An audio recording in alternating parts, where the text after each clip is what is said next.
All right, so you're tackling the CompTIA CISA Plus exam, right?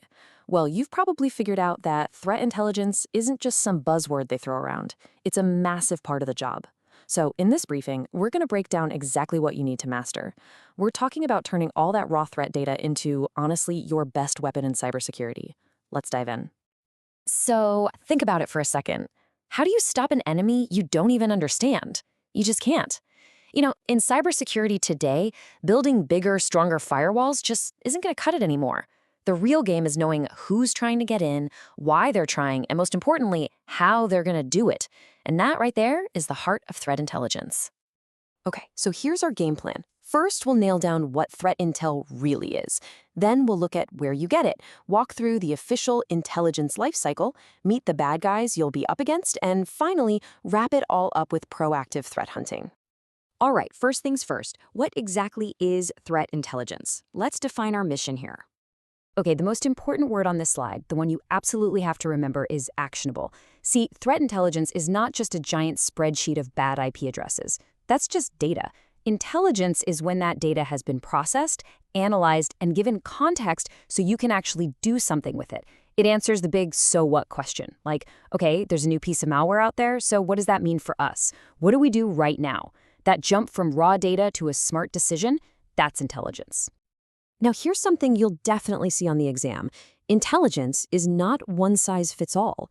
It absolutely has to be tailored to who's receiving it. I mean, think about it. You're not going to walk into the boardroom and dump a list of 1 million malicious IP addresses on the CEO's desk, right? And you're not going to give a 30-page report on Q3 financial risks to an incident responder who's in the middle of a live ransomware attack. Different people need different information. So let's break down these levels. Up at the very top, you've got strategic intelligence. Think of this as the C-suite briefing, the 30,000-foot view. It's all about high-level trends and how they impact business risk. Then you step down to tactical intelligence. This is for the folks in the Security Operations Center, the SOC. Here we're talking about the enemy's playbook, their specific tactics, techniques, and procedures, or TTPs. And finally, we get to operational intelligence. This is for the boots on the ground, the incident responders. They need the nitty-gritty details on an attack that's happening right now. Okay, so we know what threat intel is, but where does it actually come from? Let's get into building your intelligence toolkit. When it comes to intelligence sources, you can really split them into two big categories. First up is OSINT, or open source intelligence. The best analogy is a massive public library. It's got everything, it's free, but you've got to sift through a ton of information and noise to find the gems. On the flip side, you have closed source intelligence. This is more like a premium subscription service, like Netflix for threat data. You pay for it, but what you get is curated, specific, and already vetted for you. And for the CySA Plus exam, you'll definitely want to have some specific examples of OSN sources ready to go. We're talking about big government players like CySA for sure. Then you have the blogs from major tech vendors, think Microsoft, Cisco, CrowdStrike. Their research is just top-notch.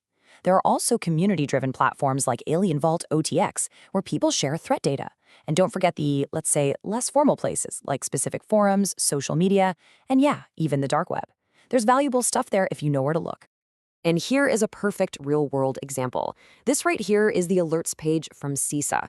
This is a gold mine. It's totally free, it's run by the government, and it gives you up-to-the-minute info on major vulnerabilities and threats. This is OSINT in its purest form, and honestly, every single security analyst should have this page bookmarked. No excuses.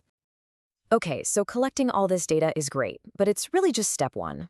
To turn that pile of data into something genuinely useful, you need a process, a repeatable, standard procedure. And in the intel world, we call this the intelligence lifecycle. And like the source material points out, you can't just wing it. It needs planning. This lifecycle is the framework that gives you that structure. It's what makes sure your process is consistent and actually effective, not just a one-off lucky guess. All right, this cycle has 5 phases, and you've got to know them. It kicks off with requirements. Basically, what are we even looking for? What questions do we need to answer? Then you've got collection. That's the actual gathering of raw data. Step 3, analysis, is where the magic happens. This is where you connect the dots and turn that raw data into actual intelligence. After that, dissemination. It's no good if it just sits on your desk, right? You have to get it to the people who need it. And finally, and this is so important, you have feedback. See how it's a loop? The people who get the intel tell you what was useful, what wasn't, which lets you go back and tweak your requirements. It's a self-improving system. Okay, listen up, because this is a really critical point, not just for the exam, but for real life. All intelligence is not created equal. Far from it. A rumor you see from an anonymous account on a forum is worlds away from a verified report from a trusted partner. And your ability to tell the difference, to assess the quality and reliability of a source, is one of the most important skills an analyst can have. So how do you do that in a systematic way? Well, here's a great tool. A lot of organizations use a confidence scale, and this one from Threat Connect is a perfect example. It's a way to put a number on your trust level. It gives you a common language to say, hey, this is just possible right now. We don't have much to go on.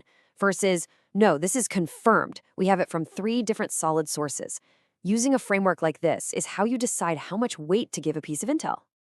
All right, so now we have a solid process for getting and grading our intel. So let's use it to focus on the who in this equation, the actual adversaries, the threat actors you're going to face. And yeah, this CySA Plus definitely expects you to know this whole cast of characters. First, you've got the big leagues, nation states. These are your APTs, the advanced persistent threats. They have nearly unlimited resources and time. Then there's organized crime. These groups are all about the money, plain and simple. They're the ones behind most of the ransomware you hear about. You've also got hacktivists, who are driven by some kind of political or social agenda. Then we have script kiddies. Less sophisticated, sure, but they can still cause a whole lot of chaos. And finally, 2 really dangerous ones, insider threats and supply chain threats. They're so tricky because they attack from a position of trust, right from inside your defenses. So to really get a handle on these guys, you have to study their playbook. And that playbook is what we call their TTPs, tactics, techniques, and procedures. It's all about the how. Think of it like this. The tactic is the overall goal, like get inside the network. The technique is the specific method, like use a phishing email. And the procedure is the step-by-step recipe, like the exact wording of that email and the malware attached. If you want to see this in action, the MITRE ATT-AK framework is basically the Bible for this stuff. It's a must-read. Now, when an attacker uses their TTPs, they're not ghosts. They always leave something behind. And that forensic evidence, those breadcrumbs, that's what we call indicators of compromise, or IOCs. These are the literal digital fingerprints of an attack. We're talking about things like a specific malicious IP address, a file hash from a piece of malware, or a weird new registry key. It's the what. What evidence did they leave at the scene? Okay, let's nail this down, because the difference between TTPs and IOCs is absolutely critical. An IOC is a piece of evidence. It's static. It's the muddy footprint left at the crime scene. It tells you what to look for after the fact. A TTP, on the other hand, is the behavior that made the footprint. It describes how the criminal walks. And here's the really important part for the exam and your career. Defending against IOCs is reactive. Defending against TTPs is proactive. If you know how an attacker operates, you can spot them in action, even if they're using brand new tools that don't have a known IOC yet. That's a total game changer. And that whole idea of being proactive and hunting for behavior, well, that leads us perfectly into our final topic, proactive threat hunting. This is where we stop waiting for alarms to go off and start taking the fight to the adversary. The whole mindset of threat hunting starts with one powerful and kind of scary assumption. Assume you're already compromised. Seriously, you work from the idea that a skilled attacker is already inside your network, moving silently, and that all your automated defenses have missed them. So threat hunting is the human-driven mission to go find them. You're looking for those faint whispers of malicious activity that your security tools just aren't programmed to hear. So what does a threat hunter actually do all day? They hunt for things that just don't look right. They use their knowledge of TTPs to spot anomalies. For example, why is a user from the finance department suddenly trying to access source code at 3 in the morning? Why is there a huge data transfer going to a country we have no business in? Why is this one laptop talking to 10 other machines when it never has before? These are the little details, the suspicious threads that, when you pull on them, can unravel an entire hidden attack. And there you have it. If there's one thing to take away from all this, it's that threat intelligence is never done. It's not a report you read once and then file away. It's a living, breathing thing. Because guess what? The adversary is learning, adapting, and changing their tactics every single day. So the final crucial question you always have to be asking yourself is your intelligence keeping up?